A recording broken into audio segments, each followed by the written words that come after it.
यानी राजा ने पूछा है, राजा सुयज्ञ ने, कि स्त्री हत्या, गो हत्या, कृतज्ञता, गुरु पत्नी गमन, ब्रह्म हत्या करने वाले को कौन सा दोष लगता है? ये सब आप हमें बताइए। वशिष्ठ जी बोले, राजन, यदि स्वेच्छापूर्वक गोवध का पाप किया गया हो, यानी जानबूझकर गो माता की हत्या करवाई गई हो या हत्या कर दिया गया हो, बहुत से ऐसे लोग हैं जो गौ माता को कष्ट देते हैं, गौ माता को दरवाजे पर ही मार डालते हैं, गौ माता को किसी न किसी प्रकार से यातना देते हैं, भरपेट भोजन नहीं देते हैं, उन्हें सुख नहीं देते हैं, कहीं बारिश में ही बांध देते हैं, कहीं ठंडी में ही बांध देते हैं। यानी गौ माता जो है भगवान श्री कृष्ण की अंग से प्रकट हुई है परमधाम में, गोलोक धाम में, और ऐसे गौ माता को लोग इतना कष्ट देते हैं। भगवान श्री कृष्ण की आत्मा है गौ माता, और उनको लोग कष्ट देते हैं तो उनका क्या दुर्गति होगा, समझ सकते हैं आप। भगवान उन पर कितनी कृपा बनाएंगे अपनी, और किस प्रकार से कृपा बनाएंगे भी समझ सकते हैं। तो सुनिए कैसे उनको क्या प्रायश्चित करना चाहिए। अब उसके प्रायश्चित के लिए मनुष्य 1 वर्ष तक तीर्थों में वास करे। 1 वर्ष तक उस मनुष्य को तीर्थ में रहना चाहिए, जिसके यहाँ गो हत्या हो गया हो या जिसके हाथ से, जिसके घर पे जैसे हो गया हो, और वो प्रतिदिन जौ की रोटी अथवा जौ की लपसी खाएं और हाथ से ही जल पिए, पात्र से नहीं, कोई बर्तन से नहीं। और वर्ष पूरा होने पर ब्राह्मणों को दक्षिणा सहित 100 अच्छी और दुधारू गाय का दान करें। विद्वान ब्राह्मणों को गौ का दान करें। प्रायश्चित प्रायश्चित से पाप छिन्न हो जाने पर भी मनुष्य अपने संपूर्ण पाप से मुक्त नहीं होता है। प्रायश्चित किसी कर्म का करते हैं तो भी पूरा पाप समाप्त नहीं होता है, उसका फल कुछ ना कुछ भोगना ही पड़ेगा। कहते हैं जो शेष पाप रह जाता है उसी के फल से वह दुखी एवं चंडाल होता है, उसी के फल से वह दुखी एवं चंडाल होता है। कहते हैं यदि आतिदेशिक हत्या हुई हो या आंशिक हत्या या अनजाने में हो गई हो, तो ऐसा कोई पाप कर्म बन गया हो, साक्षात गोवध होकर आंशिक हो गया, या गाय को मार दिए, या गाय को घाव मारते पहुंचा दिए, या गाय को पैर से ठोकर मारे, या गाय मर गई अनजाने में आपसे, तो उसके लिए आधा फल भोगना है, उसका आधा पाप लगता है। अनुकल्प रूप प्रायश्चित से उस हत्या का पाप यदि छिन्न हो जाता है तथापि उससे पूर्णतः छुटकारा नहीं मिलता, कर्म का फल तो भोगना ही पड़ेगा कुछ ना कुछ। शुक्र ने कहा स्त्री की हत्या करने पर निश्चय ही गो हत्या से दूना पाप लगता है। तो बहुत से ऐसे लोग हैं जो स्त्री की हत्या कर देते हैं, अपनी पत्नी को जला के मार देते हैं, अपनी पत्नी को फांसी लगा देते हैं, जहर दे देते हैं, गला घोट देते हैं, कितने लोग दहेज के लिए भी ऐसा कर देते हैं। तो ऐसे लोग गो हत्या से दूना पाप के भागी होते स्त्री हत्या करके। स्त्री हत्यारा हजारों वर्षों तक काल सूत्र नामक नरक में निवास करता है। तदनंतर वह महापापी मानव 7 जन्मों तक सुअर और 7 जन्मों तक सर्प होता है। इसके बाद उसकी शुद्धि होती है। स्त्री की हत्या करता है, कितना पाप भोगता है। बृहस्पति बोले स्त्री हत्या से दूना पाप लगता है ब्रह्म हत्या में। जो ब्रह्म को धारण किए हुए ब्राह्मण की हत्या कर देता है, किसी साधु महात्मा की हत्या कर देता है, तो ब्रह्म हत्यारा 1 लाख वर्षों तक निश्चय ही महाभयंकर कुंभीपाक नरक में जाकर निवास करता है। तदनंतर उस महापापी को 100 वर्षों तक विष्ठा का कीड़ा होना पड़ता है। जो ब्रह्मज्ञानी किसी महापुरुष का हत्या करता है या ब्राह्मण की हत्या करता है, वह महापापी 100 वर्षों तक विष्ठा का कीड़ा होता है। इसके बाद 7 जन्मों तक सर्प होकर वह उस पाप से शुद्ध होता है। गौतम ऋषि ने कहा महेंद्र राजेंद्र, कृतज्ञ को ब्रह्म हत्या से 4 गुना पाप लगता है। वेद में अवश्य कृतज्ञों की शुद्धि के लिए कोई प्रायश्चित नहीं बताया गया है। राजा ने पूछा कि श्रेष्ठ महर्षि, आप मुझे कृतज्ञों का लक्षण बताइए, कृतज्ञों के कितने भेद हैं, कृतज्ञ किससे कहते हैं। ऋषि सिंह ने उत्तर दिया कि सामवेद में 16 प्रकार के कृतज्ञों का वर्णन किया गया है। वे सबके सब प्रत्येक दोष से प्रत्येक फल के भागी होते हैं। कहते हैं सत्कर्म, सत्य, पुण्य, स्वधर्म, तप, प्रतिज्ञा, दान, स्वगोष्ठी, परिपालन, गुरु कृत्य, देव कृत्य, काम कृत्य, द्विज पूजन, नित्य कृत्य, विश्वास, पर धर्म और पर प्रदान, इनमें स्थित हुए मनुष्य का जो व्रत करता है उसे कृतज्ञ कहा जाता है। यानी कोई पूजा कर रहा है, कोई माता पिता की सेवा कर रहा है, कोई गुरु की सेवा कर रहा है, कोई मंदिर की सफाई कर रहा है, या कोई इस तरह जो 16 कर्म हमने गिनवाए इनमें से कुछ भी कर रहा है और उस व्यक्ति की हत्या कर दी जाए तो हत्यारा जो है कृतज्ञ कहलाता है और उसके पाप का कोई प्रायश्चित नहीं है। लाखों करोड़ों वर्षों तक घोर नरक में वास करता है। कहते हैं वे उस जन्म से भिन्न योनियों में उपलब्ध होते हैं। राजेंद्र, वे पापी कृतज्ञ जिन दिन नरकों में जाते हैं वे नरक निश्चय ही यमलोक में विद्यमान है। सुयज्ञ ने पूछा तो हो किस प्रकार के कृतज्ञ से कौन से कर्म करके किन किन भयंकर नरकों में जाते हैं, इसे एक एक करके मैं सुनना चाहता हूँ, आप बतलाइए। कात्यायन ने कहा जो शपथ खाकर भी अपने शब्द को मिटा देता है, यानी वचन दे दिया कि मैं आपकी सहायता करूंगा, या वचन दे दिया कि हाँ ये भगवान का मंदिर बन रहा है इसमें मैं दान दूंगा, या वचन दे दिया कि मैं इतना दूंगा, भगवान के मंदिर में बैठकर वचन दे दिया, या समाज में कहीं भी लोगों के मध्य में वचन दे दिया, या घर में भी मन में संकल्प ले लिया कि मैं इतना दूंगा ये दूंगा और अपने वचन का पालन नहीं किया। अगर अपने वचन का पालन नहीं किया तो उसे कृतज्ञ कहते हैं। और उसकी क्या गति है जरा सुनिए। जो शपथ खाकर वचन देकर अपने शब्द को मिटा देता है, उसका पालन नहीं करता, वह कृतज्ञ अवश्य ही 4 युगों तक काल सूत्र नरक में निवास करता है। 4 युगों तक, सतयुग, त्रेता, द्वापर, कली, सबको मिला के होता है 43,20,000 वर्ष। इतने समय तक वह काल सूत्र नरक में निवास करता है जो वचन देके मुकर जाता है। कहते हैं फिर 7 जन्मों तक कौवा होता है। 7 जन्मों तक कौवा होता है क्योंकि उसने झूठ बोला, इसलिए काव काव करने को परमात्मा उसे कौवा बना देते हैं। और उल्लू होकर पुनः 7 जन्मों तक उल्लू बनता है क्योंकि वो संसार को देखते हुए भगवान के सामने, समाज के सामने देखते हुए झूठ बोला, तो भगवान कहते हैं कि अब तू उल्लू बन जा।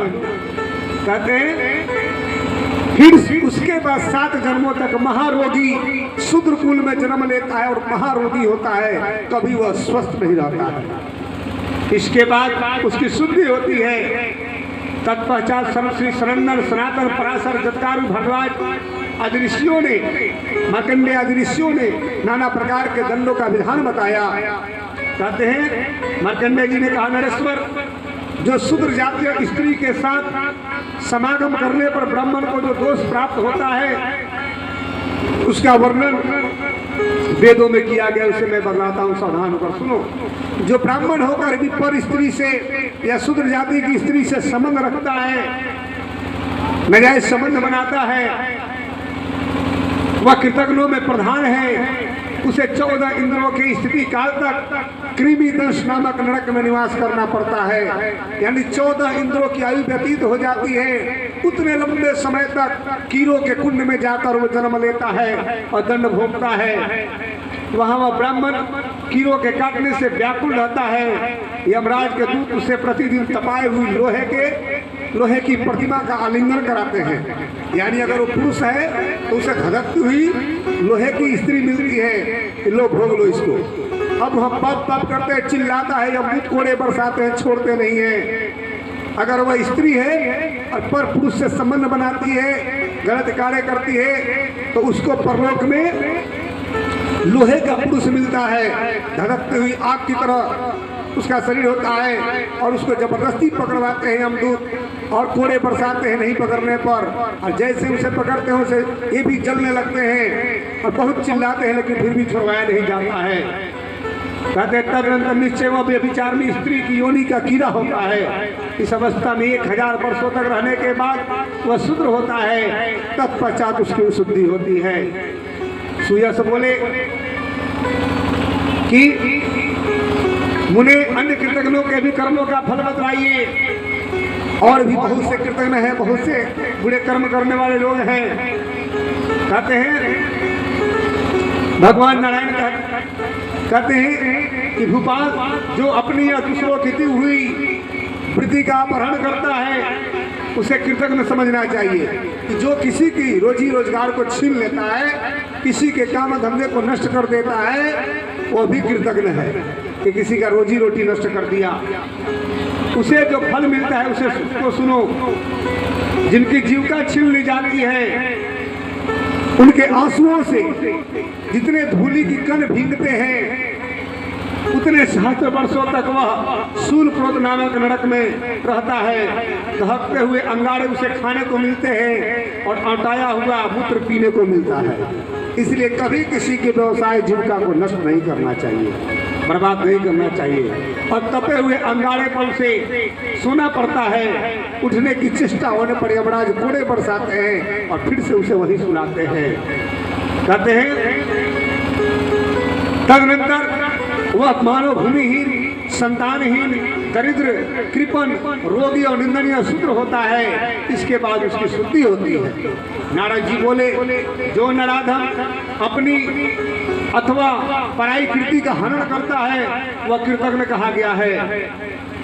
कहते हैं वह अत्यंत दीर्घ काल तक अंधकूप नरक में निवास करता है। उसमें सरौते जैसे कीड़े उसे सदा काटते रहते हैं। इसलिए कभी भी अपनी कृति को नहीं मिटाना चाहिए। देवल ने कहा जो भारतवर्ष में ब्राह्मण गुरु अथवा देवता के धन का अपहरण करता है, ब्राह्मण का, देवता का, गुरु का, देखिए कितनी अच्छी बात आई। यहाँ तो कोई को डर ही नहीं है कि हम मंदिर का धन न ले। अगर थोड़ा सा फ्री कर दिया जाए तो इस मंदिर की एक एक ईंट लोग लेके चले जाएंगे। और यहाँ शास्त्र कहता है कि वो कृतज्ञ है, सबसे नीच कर्म करने वाला है जो ब्राह्मण का, गुरु का या किसी भी देवता का धन लेता है या उसका उपयोग करता है। लोग कहेंगे कि बाबा ने इसे कह दिया, अरे इसमें लिखा हुआ है ब्रह्म वैवर्त पुराण के 257 नंबर पेज पढ़ लो, मिलेगा कि किसी भी देवता के धन को नहीं लेना है। लेकिन लोग, एक दिन की बात है कि हम मिट्टी बढ़ाई का काम कर रहे हैं और गांव के लोग एकदम मिट्टी लूटने में लग गए। अरे वो मिट्टी नहीं लेके गए, वो काल लेकर गए अपने अपने घर पे, बर्बादी तबाही लेके गए। क्योंकि ऐसा शास्त्र कहता है। उसे महान पापी हम कृतज्ञ समझना चाहिए। वो बहुत लंबे समय तक और टोद नामक नरक में निवास करता है। तदनंतर शराबी और शूद्र होता है। इसके बाद उसकी शुद्धि होती है।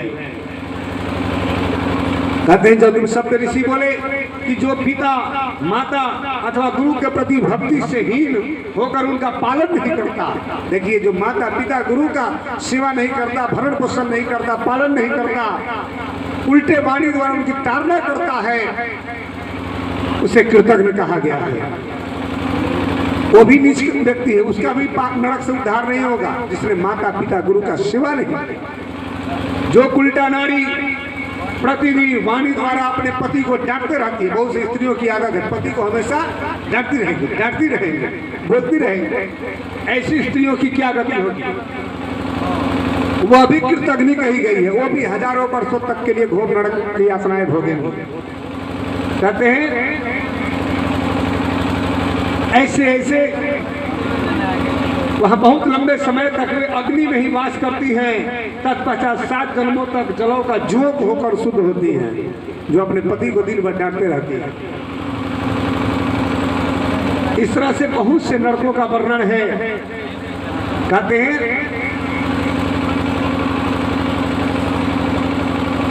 अब जब इस तरह से ऋषियों ने ब्राह्मण के सामने नाना प्रकार से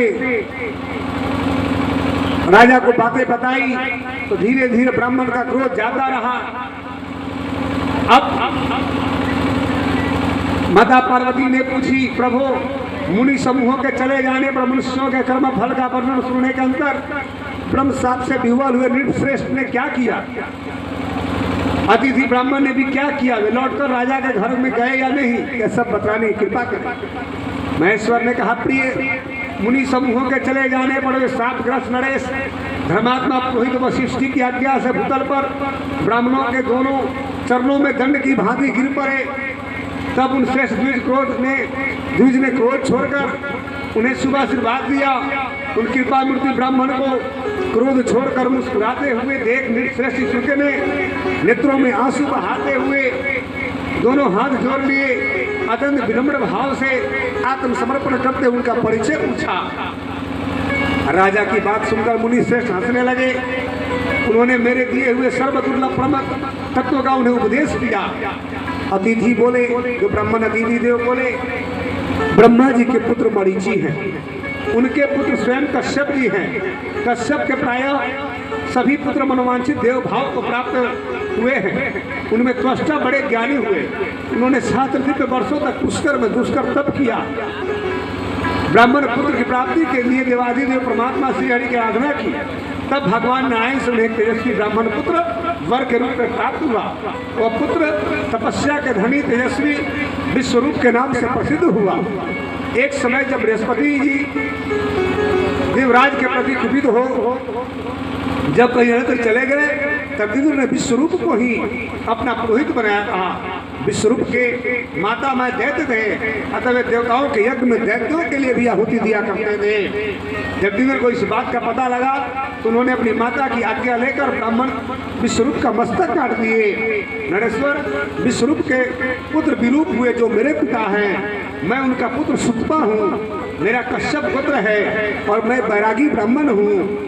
महादेव मेरे गुरु हैं, उन्होंने मुझे विद्या ज्ञान और मंत्र दिए हैं। प्रकृति से प्रवृत्ति सर्वात्मा भगवान श्री कृष्ण मेरे इष्ट देव हैं। यानी मुनि बोलते हैं कि मैं महादेव का शिष्य हूँ, महादेव मेरे गुरु हैं और महादेव ने मुझे भगवान श्री कृष्ण की भक्ति का मंत्र दीक्षा ज्ञान दिया है। मैं उन्हीं के चरण कमलों का चिंतन करता हूँ। मेरे मन में संपत्ति के लिए कोई लालच नहीं है, कोई इच्छा नहीं है। अब हे राजन, अब मैं उन्हीं की कृपा से मैं तुम्हारे पास आया था कि तुमने बहुत से मान बड़ाई पद पदवी सब कुछ प्राप्त कर लिया।